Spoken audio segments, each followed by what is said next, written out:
A strange sensation often gripped his right hand, a warmth that became a vibrant red light. It wasn't uncomfortable, just present. Then, with a sneeze, the red would vanish, replaced by a cool, expansive green light. He'd feel a sudden rush of fatigue and exhaustion that drained him. Reaching for a fried soybean, the green light flared. Before he could pop it in his mouth, the crispy snack shimmered, transforming back into a fully mature soybean plant. Just as quickly, the green light and his weariness simply vanished. He spent countless hours in a hidden corner of the world, tirelessly experimenting with his abilities. He touched seeds, watching them evolve from their humble forms into mature, towering crops. But these transformations weren't always stable. Sometimes, they'd explode, leaving behind a new, strange type of coal. Through trial and error, adjusting his breath and focusing his will, he finally perfected the growth of a magnificent broccoli. It was then he realized the green light was tied to his own senses, his connection to nature itself. In a state of deep meditation, he began to feel the distinct presence of both colors within him.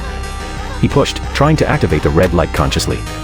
When it pulsed around his hand, he understood its true nature, disintegration. It wasn't just heat, it was the power to break things down. His conclusion solidified: the green light represented evolution, while the red light was disintegration. Driven by this new understanding, he began a bolder experiment. Holding a small piece of pork in his left hand and a handful of soybeans in his right, he focused the red light on the pork and simultaneously willed the green light from his other hand towards the beans. The pork swelled, growing larger, but the soybeans, they simply melted, integrating into the expanding meat. The result was not just bigger, but incredibly fresh pork,